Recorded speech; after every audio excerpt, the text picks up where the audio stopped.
Bonjour, eh bien voilà, je réponds à vos questions. Je vous envoie un petit fichier audio pour répondre à vos questions. Donc moi, je vous propose de chaque fois reprendre la question, de laisser un petit blanc, de répondre à la question, de laisser un petit blanc et de passer à la question suivante. Je suppose que vous ferez un petit montage. Je ne sais pas exactement comment vous allez faire pour présenter, soit en style interview ou pas. Ben, soit je préfère le faire ainsi, comme ça, c'est vous qui voyez comment vous arrangez tout simplement l'interview ou la présentation. Première question, la présentation. Je m'appelle Joël Dachelet. J'ai préféré garder mon vrai nom et mon vrai prénom, car à l'heure actuelle, me considérant pas comme une star, mais simplement comme un artiste débutant et amateur, je ne vois pas l'intérêt de prendre mon pseudo actuellement. Donc je suis un interprète auteur belge, complètement autodidacte. Je ne suis pas musicien. Je n'ai pas pris des cours de chant spécialement ni de solfège. J'ai juste pris quelques petits cours de chant pour travailler la respiration, la justesse et le rythme. Question numéro 2. Depuis quand aimez-vous chanter ?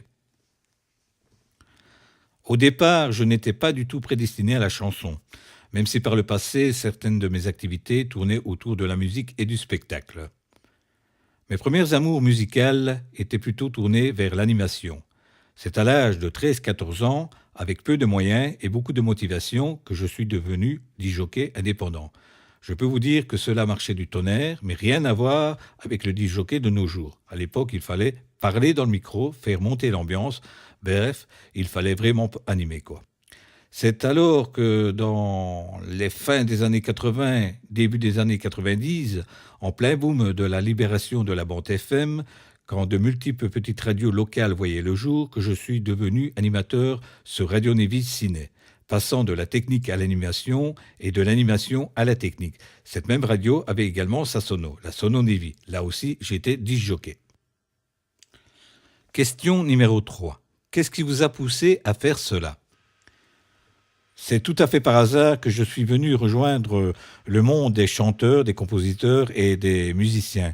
C'est lors d'une formation qui s'appelle Si c'est à refaire, organisée par le Miroir Vagabond, dans le cadre du développement personnel et de la confiance en soi, que j'ai découvert la musique, depuis l'écriture des textes, en passant par la composition de la musique, l'enregistrement en studio, jusqu'à l'interprétation devant un petit public. Cette expérience m'a donné énormément de courage, de confiance en moi et surtout l'envie d'en faire ma nouvelle passion. Question numéro 4. Quels sont les artistes que vous écoutez le plus, vos influences musicales ?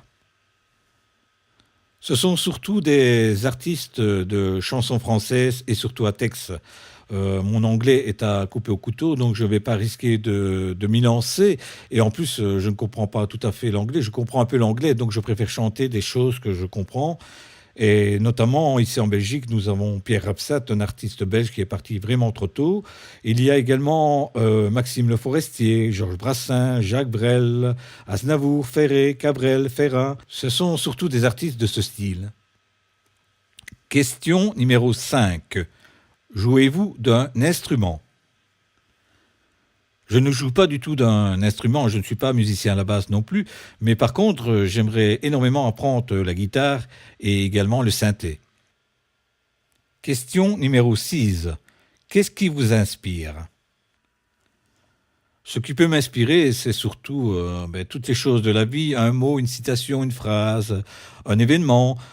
J'écris beaucoup et très souvent, mais c'est mon stylo et ma main qui dirigent mes écrits et ça vient du plus profond de mon être. Je ne sais pas comment l'expliquer. Un mot écrit devient une émotion devient un partage, qu'elle soit triste ou remplie de joie. Si elle vous a touché, c'est que j'ai bien fait mon travail. Question numéro 7. Quels sont vos projets ? J'ai actuellement plusieurs projets en cours. Le premier projet, c'est la création d'un premier single qui sera extrait d'un tout premier EP de 3 à 4 titres de textes personnels. Le premier s'appelle L'Oiseau, qui est actuellement mis en musique par Bruno Arez.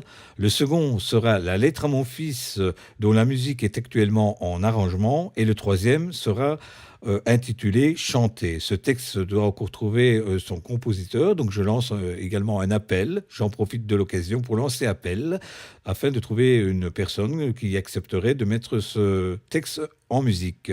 Il y a également plusieurs duos avec quelques chanteuses françaises et notamment la reprise de L'Oiseau et l'Enfant. Question numéro 8. Comment votre chemin a-t-il pu croiser le nôtre ?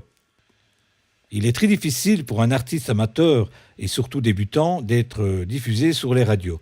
D'ailleurs, ici en Belgique, en ce qui me concerne, je ne suis pas diffusé du tout. C'est alors que je me suis dirigé vers Internet, bien sûr, et j'ai commencé à faire mes petites recherches en naviguant, en cherchant après des petites radios associatives où j'aurais plus de chances d'être diffusé. Et c'est d'ailleurs mon ami Bruno Arès qui a posté un jour un post comme quoi il était diffusé sur votre radio, et c'est comme ça que je me suis dirigé vers la vôtre.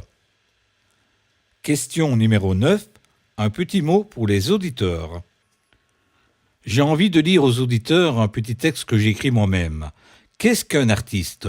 Un artiste, pour moi, c'est une personne qui voit plus loin qu'elle-même. L'artiste, le vrai, est celui qui peut aider à appréhender les événements. L'artiste peut lire entre les lignes. Il ressent des ondes souvent sans savoir vraiment d'où ça vient et le pousse à créer, souvent sans savoir ce qu'il fait d'ailleurs.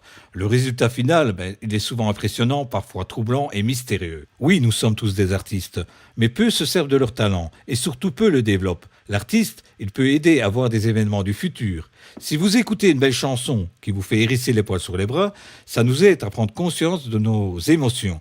Ça nous fait réfléchir ou agir, tout comme un danseur tellement concentré sur tous ses membres que ça le fait entrer en transe. L'artiste, il a un rôle primordial dans le monde. Il permet de rassembler les gens, les peuples, les différentes cultures. Le temps d'un instant, un instant rempli d'émotions, ces mêmes émotions cachées au plus profond de chacun d'entre nous. Je suis un artiste de l'ombre. Je ne fais que commencer à montrer ce que je fais, je pense et ressens. Le travail d'un artiste n'a pas nécessairement besoin d'être rémunéré pour ouvrir les esprits et les consciences. Le plus beau cadeau en retour est le fait que vous avez pu rêver et ressentir ces émotions, celles que j'ai partagées avec vous. Et vous, qu'en pensez-vous ? Je tenais à remercier toutes les bonnes personnes que j'ai pu rencontrer sur ma route, celles qui ont cru en moi et qui m'ont poussé à poursuivre dans cette passion naissante. Je tenais également à remercier toutes ces radios qui acceptent de nous diffuser, nous les artistes de l'ombre. Et je vous invite par la même occasion, afin de me découvrir un peu plus, sur mon site internet www.joeldashley.be.